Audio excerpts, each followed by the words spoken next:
तो अब चलते हैं इसके मल्टीपल चॉइस क्वेश्चन को सॉल्व करने। देखिए मल्टीपल चॉइस क्वेश्चन के सेक्शन में कौन कौन सा क्वेश्चन था, और जो फर्स्ट क्वेश्चन था वो एटॉमिक फिजिक्स से रिलेटेड था। एक हाइपोथेटिकल एटम पे बेस्ड क्वेश्चन को कैसे बनाया जाता है, ये यदि आप जानते हैं तो इस क्वेश्चन को सॉल्व कर सकते हैं। देखिए इस क्वेश्चन को मैं बना के आपको बताता हूँ, और ये बहुत टफ क्वेश्चन वैसे है नहीं। पोटेंशियल एनर्जी का इक्वेशन दिया हुआ है, और पोटेंशियल एनर्जी यू लिखते हैं, इसमें वी लिखा हुआ है, यू लेकर के हम लोग चलते हैं, वो एफ आर दिया हुआ है। ठीक है, तो जो फोर्स होगा, जो सेंट्रीपिटल फोर्स होगा, that is equals to minus D U by D R. ठीक है, जो कि माइनस एफ के बराबर आ रहा है। निगेटिव का मतलब होता है अट्रैक्टिव। ठीक है, निगेटिव फोर्स मतलब attractive force, negative energy, negative potential energy, इसका मतलब स्टोर्ड एनर्जी। ठीक है, तो यहाँ पे सेंट्रीपिटल फोर्स का वैल्यू पता चल गया, F है, तो mv² को हम लोग F लिख देंगे, तो mv² इक्वल टू आ गया Fr। ठीक है, अब ऐसा करते हैं, इसमें r² से दोनों तरफ मल्टीप्लाई कर देते हैं, mr² से दोनों तरफ मल्टीप्लाई कर देते हैं, तो ये हो जाएगा m², v² पहले से है, r² इधर हो जाएगा mf(r³), और mvr को हम लोग लिख सकते हैं, mvr को हम लोग लिख सकते हैं nh/2π, nh/2π। ओके, ऐसा लिख सकते हैं, पुट कर देते हैं और सॉल्व करते हैं। nh/2π का होल स्क्वायर, mvr की जगह पे जब आप nh/2π पुट कीजिएगा तो कुछ ऐसा आएगा, and that is equals to mf(r³). तो यहाँ से आपको रेडियस का इक्वेशन मिल जाएगा। तो रेडियस का इक्वेशन क्या मिलेगा, n² h² / 4π² mf⁻⁴ this is the radius. It means you can say that radius is directly proportional to n⁻²/3। कुछ ऐसा आ गया है ना। तो रेडियस का इक्वेशन मिल गया 2/3, और वेलोसिटी का इक्वेशन कैसे मिलेगा, तो वेलोसिटी का आप देख सकते हैं कि v² जो है Fr/m है ना, v² इक्वल टू Fr/m है। तो यहाँ से जो वेलोसिटी होगा एक तरीके से n⁻⁴ के प्रोपोर्शनल होगा, क्योंकि v √r के प्रोपोर्शनल होगा और √r n⁻⁴ के प्रोपोर्शनल होगा। तो इस तरीके से इसका जो बी ऑप्शन है ये सही है। ठीक है, इसके बाद हम लोग एनर्जी का इक्वेशन लिखते हैं। एनर्जी मतलब टोटल एनर्जी की बात की जा रही है इसमें, और टोटल एनर्जी का मतलब हो गया kinetic energy plus potential energy, this is called total energy, है ना, ये टोटल एनर्जी है। ओके, तो mv² का वैल्यू है Fr, है ना, तो हाफ mv² का वैल्यू हो जाएगा Fr/2। हाफ mv² का वैल्यू कितने के बराबर आ जाएगा, Fr/2 के बराबर, है ना। तो यहाँ पे यदि आप पुट कीजिएगा हाफ mv², तो ये आ जाएगा Fr/2, तो काइनेटिक एनर्जी आ गया half mv² and that is equal to Fr/2, ये आ गया काइनेटिक एनर्जी। और पोटेंशियल एनर्जी Fr दिया हुआ है पहले से, तो नेट एनर्जी की यदि आप बात कीजिएगा तो ये आ जाएगा 3/2 Fr, 3/2 Fr आ जाएगा। और यदि ये 3/2 Fr आ गया तो रेडियस का इक्वेशन तो हम लोगों ने ऑलरेडी कैलकुलेट कर रखा है ना, वो पुट कर देंगे और एनर्जी का इक्वेशन लिख देंगे। तो एनर्जी का जो फाइनल इक्वेशन आएगा इक्वल्स टू आ जाएगा 3/2 Fr है, तो 3/2 F, और R की जगह पे क्या लिखेंगे, ये equation n² h² by 4π² mf⁻⁴, और ये जैसे ही अंदर गया तो 3f/2, f को अंदर लेके चले जाएं तो 3/2, और अंदर जाएगा तो ये f³ में कन्वर्ट हो जाएगा, f³ से f कट जाएगा, n² h² f² by 4π² m, and this is the total energy. तो इस तरीके से आप समझ सकते हैं कि इसका जो सी ऑप्शन है ये करेक्ट है। ओके, तो क्वेश्चन नंबर 7 भी बन चुका है। आगे बढ़ते हैं और अब सीखते हैं हम लोग क्वेश्चन नंबर 8 कैसे बनेगा। ठीक है,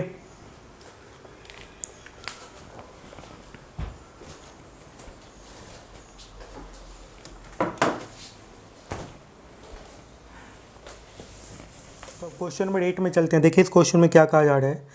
the filament of bulb, light bulb has surface area 64 millimetre square. Area दिया हुआ है फिलामेंट का, इसका मतलब ये हो गया 64 into 10⁻⁻6 metre square. Filament can be considered as black body at temperature 2500 Kelvin, emitting radiation like a point source when viewed from far. At night, the light bulb is observed from a distance of 100 metre. सबसे पहली बात, temperature जो है filament का 2500 kelvin है।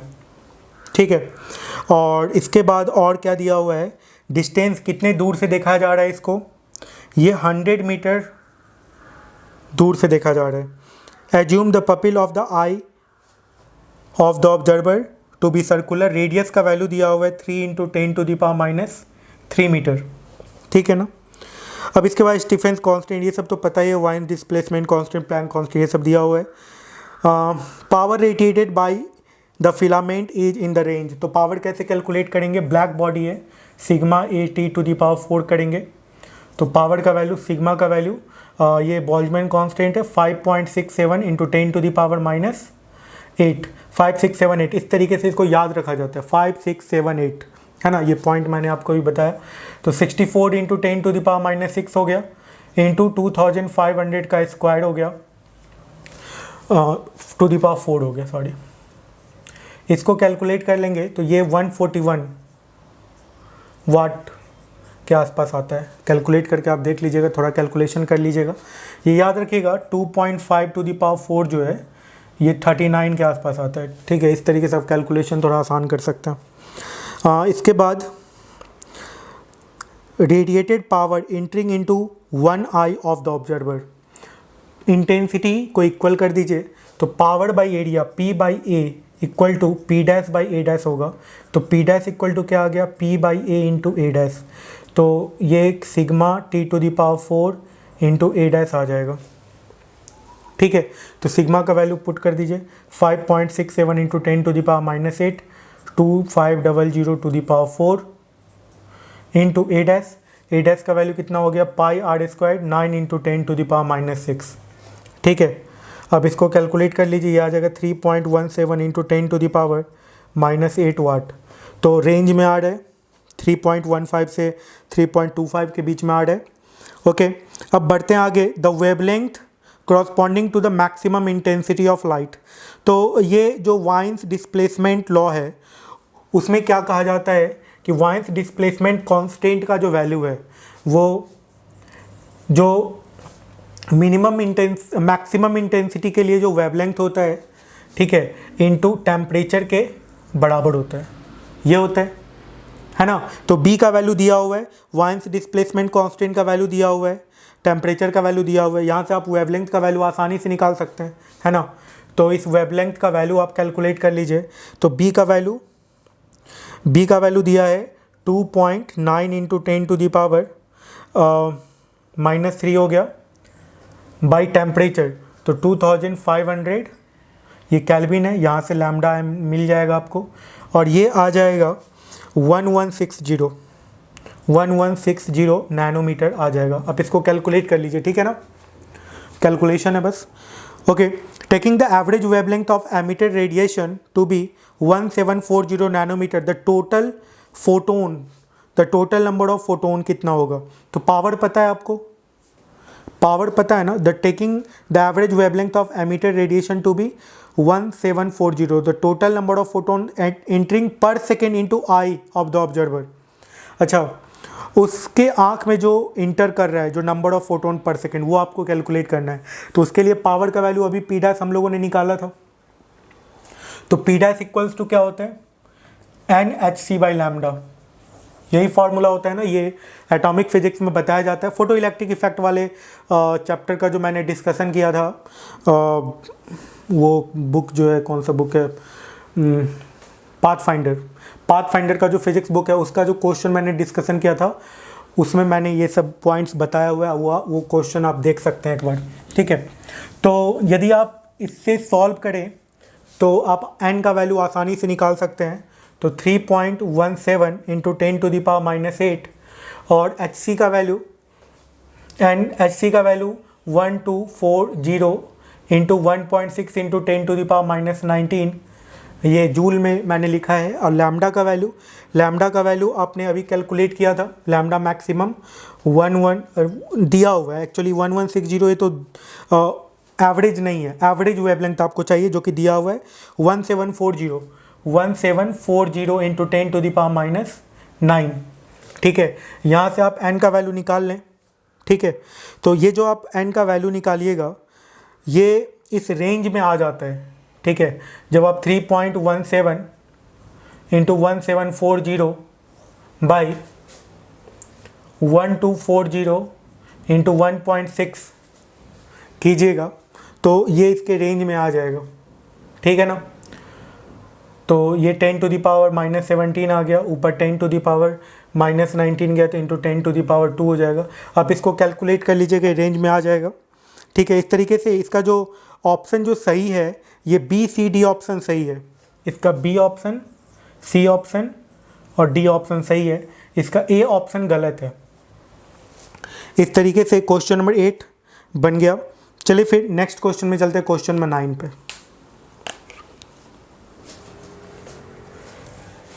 देखिए question number 9 को अब हम लोग सॉल्व कर लेते हैं। इस क्वेश्चन में क्या कहा जा रहा है, sometimes it is convenient to construct a system of unit so that all quantities can be express in terms of only one physical quantity. In one such system, dimension of different quantities are given in terms of quantity x का value equation x as follow. Position का value दिया हुआ है x to the power alpha, ये दे रखे हैं। Speed का वैल्यू क्या दे रखे हैं, देखिए x to the power beta. Acceleration का वैल्यू क्या दे रखे हैं, x to the power p। और लीनियर मोमेंटम का वैल्यू कितना दे रखे हैं, x to the power q। और जो फोर्स का जो वैल्यू दे रखे हैं, ये x to the power r दे रखे हैं, कुछ ऐसा दे रखे हैं ये, okay. Position, speed, acceleration, linear momentum of force. यदि आप एक चीज़ समझे तो पोजीशन और स्पीड को यदि डिवाइड कीजिएगा तो टाइम मिलेगा, एक्सेलरेशन और मोमेंटम को डिवाइड कीजिएगा तो स्पीड और एक्सेलरेशन को डिवाइड कीजिएगा तो टाइम मिलेगा, एक्सेलरेशन मोमेंटम बाय फोर्स को डिवाइड कीजिएगा तो आपको टाइम मिलेगा, ठीक है।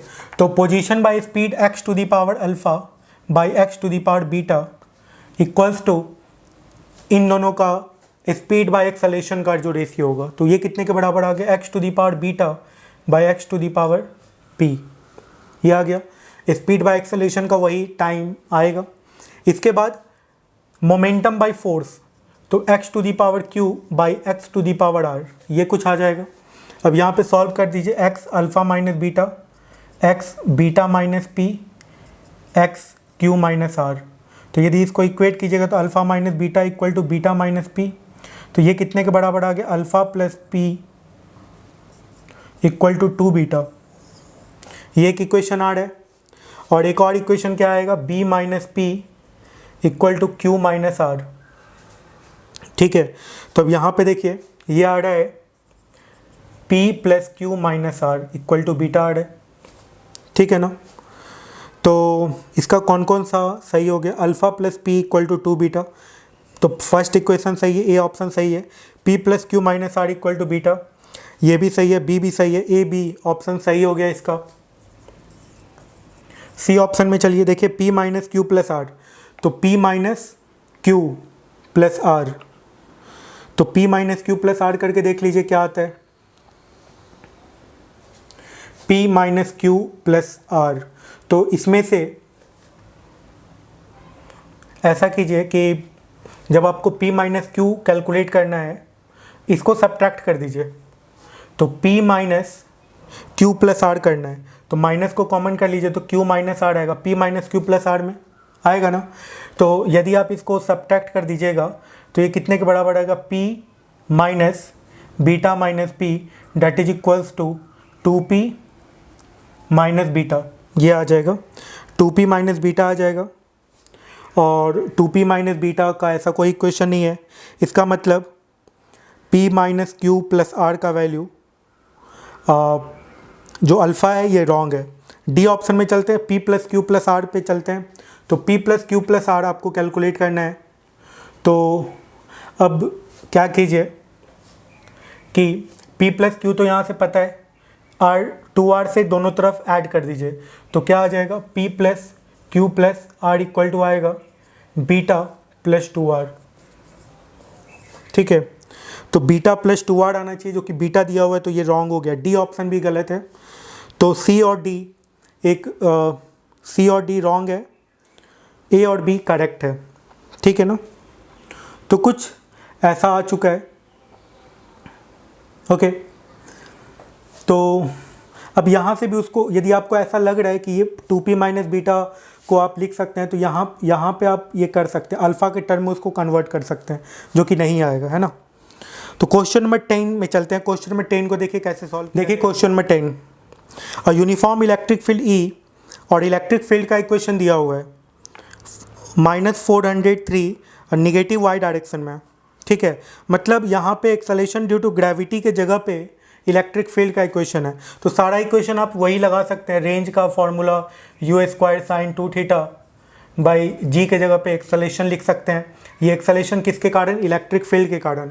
ये रेंज का इक्वेशन, रेंज का फॉर्मूला लिख सकते हैं, टाइम ऑफ फ्लाइट का 2u साइन थीटा बाई ए लिख सकते हैं, यहाँ पे ई लिख दीजिएगा, तो ये इलेक्ट्रिक फील्ड के कारण एक्सेलेरेशन है ना। ओके, और एक्सेलेरेशन कैसे कैलकुलेट कीजिएगा, तो क्यू ई बाई एम करके। तो q बाई एम का वैल्यू दे रखे हैं, ये q बाई एम का वैल्यू 10⁻10 दिया हुआ है, तो ये 10⁻10, और इलेक्ट्रिक फील्ड का जो वैल्यू है ये कितना है, -400√3, तो ये हो गया 400√3 हो गया। ठीक है, तो ये 4 × 10⁻4√3 × 10⁻12, ये एक्सेलेरेशन के जगह पे आप लिख सकते हैं। अब यहाँ पे जो वैल्यू कैलकुलेट करना है, ठीक है, तो अब यहाँ पे आप प्रोजेक्टाइल मोशन देखिए, इलेक्ट्रिक फील्ड कुछ इस तरीके से है।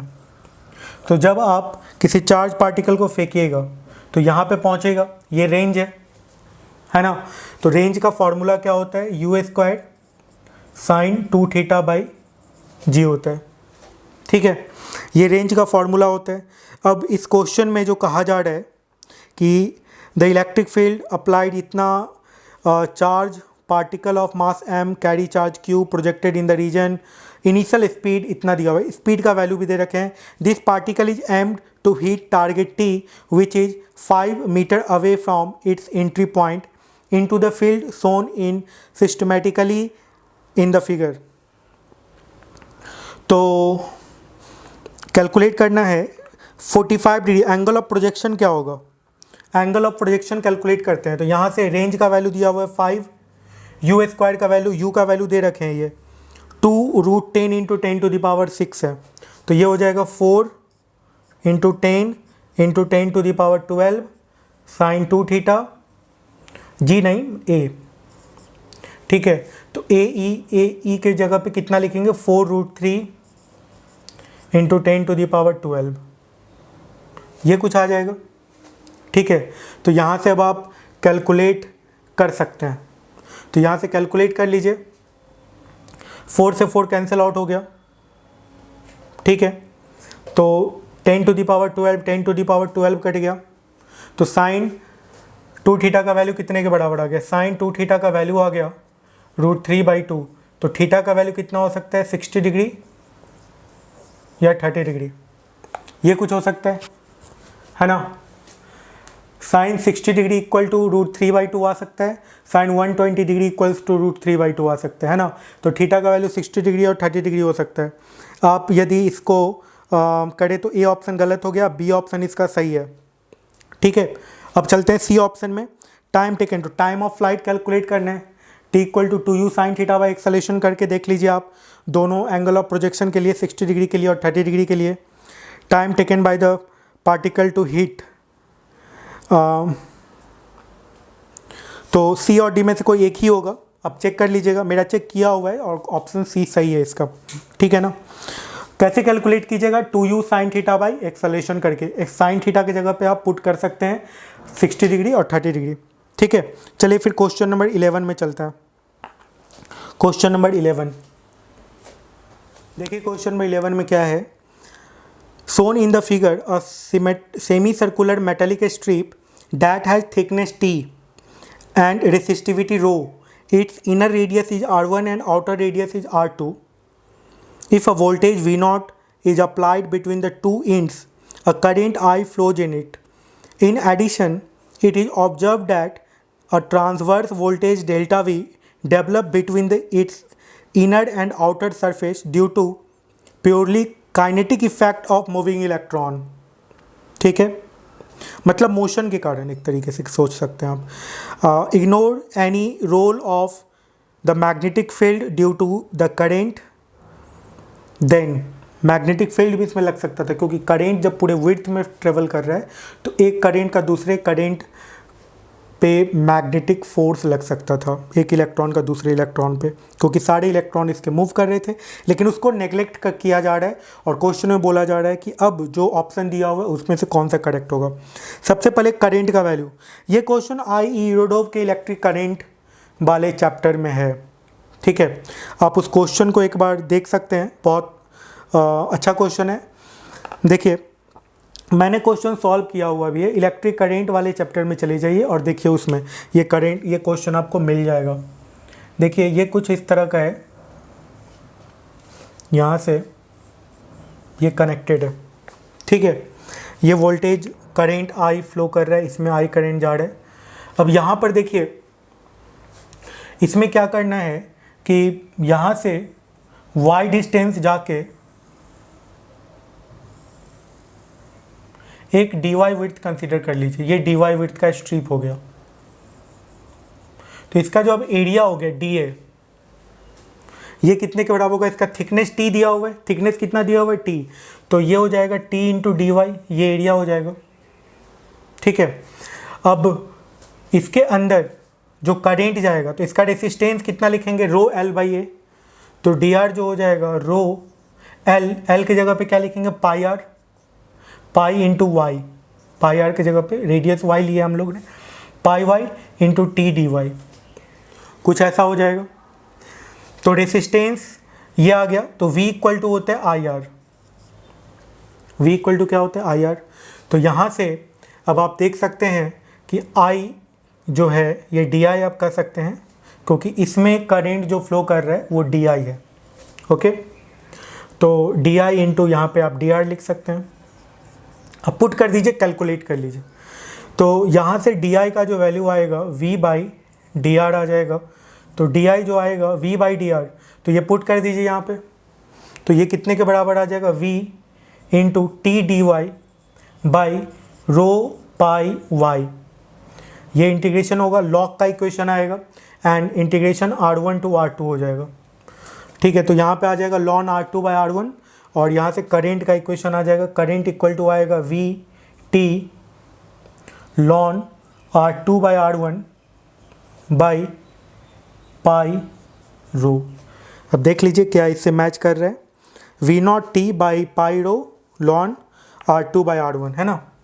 ये पोटेंशियल का वैल्यू इक्वेशन भाई V नॉट दे रखे हैं बैटरी का, आप V नॉट पुट कर सकते हैं। तो इस तरीके से ये क्वेश्चन का ऑप्शन ए जो है सही है, ठीक है।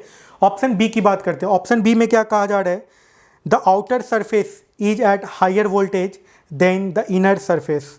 आउटर सरफेस जो होगा हायर वोल्टेज पे होगा, इनर सरफेस जो होगा लोअर वोल्टेज पे होगा। चेक कर लेते हैं, देखिए अरे इसको चेक करना बहुत आसान है। देखिए कैसे, करेंट ऐसे फ्लो कर रहा है तो इलेक्ट्रॉन जो है इस तरफ जा रहा होगा, इलेक्ट्रॉन अपोजिट डायरेक्शन में ट्रेवल कर रहा होगा, इसके मोशन के कारण आपको कैलकुलेट करना है। तो इस पर सेंट्रीपिटल फोर्स नीचे लग रहा होगा तो इलेक्ट्रिक फील्ड ऊपर होगा, तभी तो इलेक्ट्रॉन पे फोर्स नीचे के डायरेक्शन में लगेगा। तो इलेक्ट्रिक फील्ड ऊपर हो गया तो इलेक्ट्रिक फील्ड मतलब ये हायर पोटेंशियल पे होगा और ये वाला जो होगा ये लोअर पोटेंशियल पे होगा, तो इलेक्ट्रिक फील्ड कुछ इस डायरेक्शन में हो जाएगा, है ना। तो हायर पोटेंशियल अंदर वाला होगा, लोअर पोटेंशियल बाहर वाला सरफेस होगा। तो बी ऑप्शन गलत हो गया।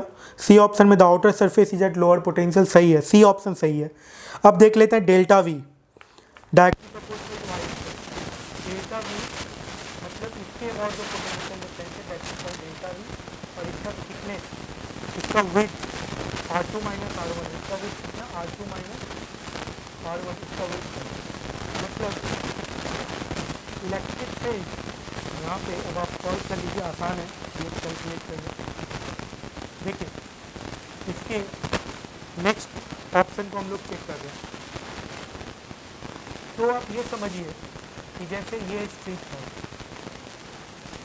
इसके बीच में डेल्टा वी पोटेंशियल डिफरेंस है और डेल्टा वी का वैल्यू कितने के बराबर था, electric field into R2 minus R1 ये रिलेटिव, ठीक है। इलेक्ट्रिक फील्ड के डायरेक्शन में इलेक्ट्रिक पोटेंशियल डिक्रीज करेगा, तो कुछ ऐसा था R2 माइनस R1। तो अब ये समझिए कि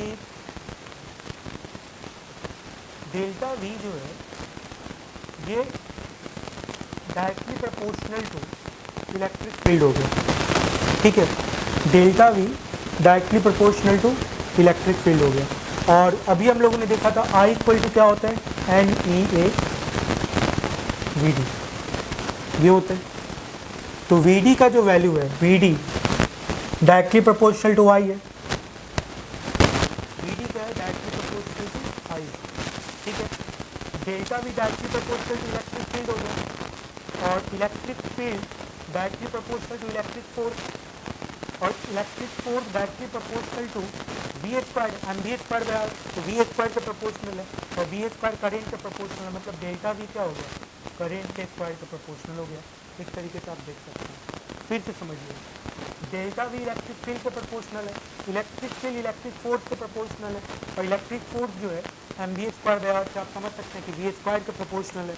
तो जो पोटेंशियल जो हो गया ये ड्रिफ्ट वेलोसिटी है या वेलोसिटी आप करें, तो पोटेंशियल डिफरेंस जो हो गया that is directly proportional to square of the current in this section, ठीक है।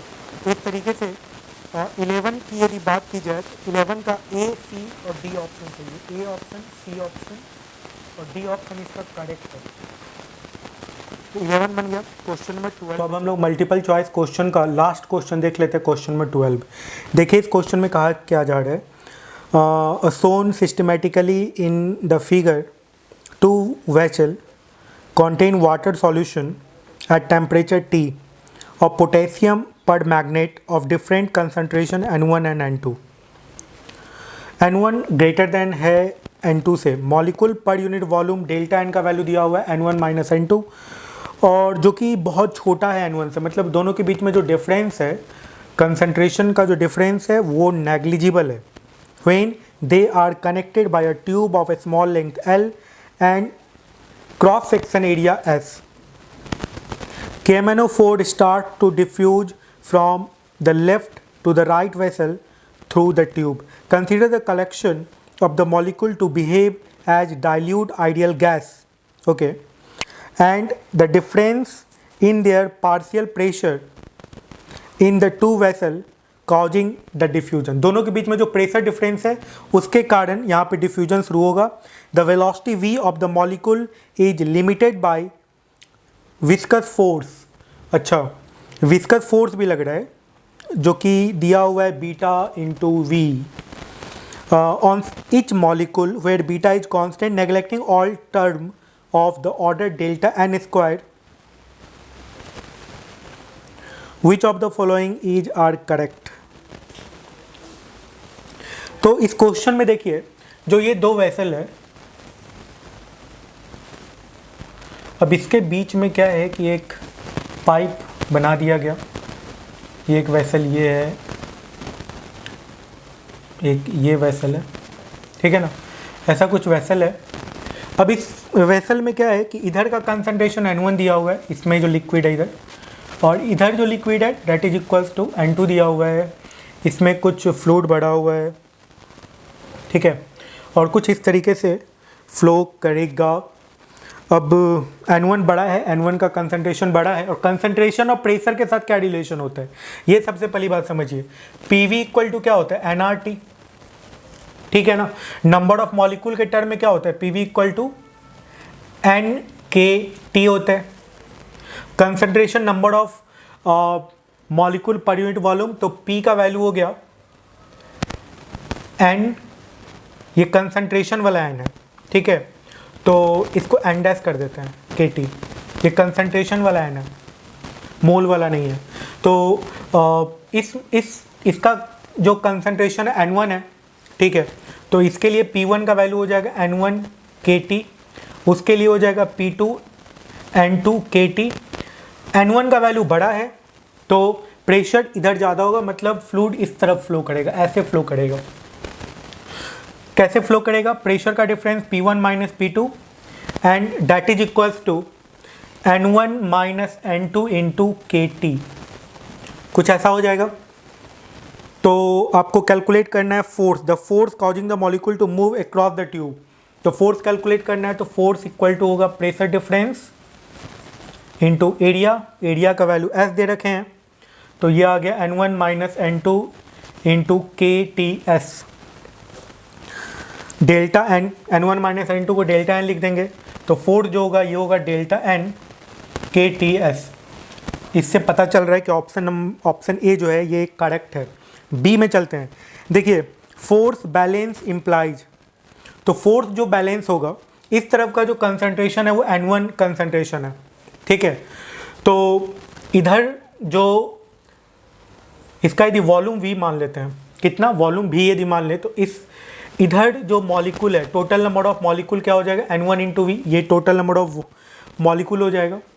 और टोटल नंबर ऑफ मॉलिक्यूल जो V स्पीड से, इसका लेंथ, अच्छा ट्यूब का लेंथ, इसमें जो फ्लूइड ट्रेवल कर रहा है वो कैलकुलेट करना है आपको। तो इसका एरिया S दे रखे हैं और इसका लेंथ L दे रखे हैं, तो इसका वॉल्यूम, तो इसके अंदर कितना मॉलिक्यूल क्रॉस कर रहा है ये कैलकुलेट करना है आपको। तो इसका एरिया S, इसका लेंथ L, तो इसका वॉल्यूम क्या हो गया, इस ट्यूब का वॉल्यूम S इंटू L। तो इसमें जो नंबर ऑफ मॉलिक्यूल जो क्रॉस कर रहा है, इस ट्यूब के थ्रू जो पास कर रहा है, उस मॉलिक्यूल का नंबर कितना हो गया, N1 एरिया इंटू लेंथ, ये हो गया नंबर ऑफ मॉलिक्यूल जो क्रॉस कर रहा है, ठीक है। एक मॉलिक्यूल जो क्रॉस कर रहा है उस पर फोर्स लग रहा है बीटा V, तो ये जो मॉलिक्यूल क्रॉस कर रहा है इस पर कितना फोर्स लगेगा, तो फोर्स जो बॉइंट फोर्स कर रहा है, विस्कस फोर्स जो लगेगा, विस्कस फोर्स जो लगेगा that is equal to number of molecule and force applied by each molecule is beta into V। तो यहाँ से विस्कस फोर्स ये हो गया। अब ये जो विस्कस फोर्स है, ये विस्कस फोर्स बैलेंस कर रहा है इस फोर्स को, जो प्रेशर डिफरेंस वाले फोर्स को ये बैलेंस कर रहा है कौन, विस्कस फोर्स। तो उन दोनों को इक्वेट कर देंगे, कैलकुलेट कर लेंगे, देख लेते क्या आता है। तो क्या आ जाएगा, देखिए N into beta into V, और N का वैल्यू N1SL, तो N1S इंटू L। देख सकते हैं इसमें जो मॉलिक्यूल है ना, जो N1 वाला था वही मॉलिक्यूल दिया हुआ है, ठीक है, इस कारण से मैंने ये एज्यूम किया है। N1 into S into L into beta into V that is equals to N1 minus N2 KTS, S cancel out हो गया, N1L beta V that is equal to N1 minus N2 into KT। अब ये match करवा लीजिए, N1L beta V delta N KT, सही है। तो option B भी करेक्ट है, ऑप्शन बी करेक्ट है। ऑप्शन सी में चलते हैं, देखिए ऑप्शन सी में क्या कहा जा रहा है कि total number of molecule going across the tube per second, total number of molecule जो जा रहा है ट्यूब के थ्रू, इसका वैल्यू दिया हुआ है, ठीक है ना, इसका वैल्यू कैलकुलेट करना है। तो total number of molecule going across the tube per second, आपको यदि याद हो इक्वेशन ऑफ कंटिन्यूटी में बताया जाता है area A1V1 equal to A2V2, और ये क्या होता है, वॉल्यूम फ्लो पर second, rate of flow of volume होता है, ठीक है। वॉल्यूम का जो फ्लो का रेट होता है ये होता है, ये रेट ऑफ वॉल्यूम फ्लो है ना, एरिया इंटू वेलोसिटी, ठीक है। तो यदि इसको कंसंट्रेशन से मल्टीप्लाई कर दिया जाए तो ये हो जाएगा नंबर ऑफ मॉलिक्यूल क्रॉस, जो इस एरिया को क्रॉस कर रहा होगा वो हो जाएगा। तो number of molecule cross per second equal to, ये हो गया वॉल्यूम का rate of flow of volume, ये concentration number of molecule per unit volume into rate of flow of volume AV, और एरिया का वैल्यू दिया हुआ S, तो यहाँ पे S इंटू वी लिख दें। तो ये निकल गया number of molecule cross per second. और N1 का वैल्यू जो पिछला इक्वेशन हम लोगों ने लिखा था, पिछला जो इक्वेशन आया था क्या हुआ था, N1 beta VL that is equal to delta N KB into T, जो कि सेकेंड ऑप्शन का है। अब यहाँ से N1 का वैल्यू पुट कर दीजिए, क्या आ जाएगा, delta N KB into T, और SV Y क्या आ जाएगा, बीटा VL। ओके, तो अब यहाँ से जो कैंसल आउट हो रहा है उसको कैंसल आउट कर लीजिए, V से V कैंसल आउट हो गया, ठीक है। तो बच क्या गया, delta N by L KB by beta, okay, delta N by L KB by beta TS।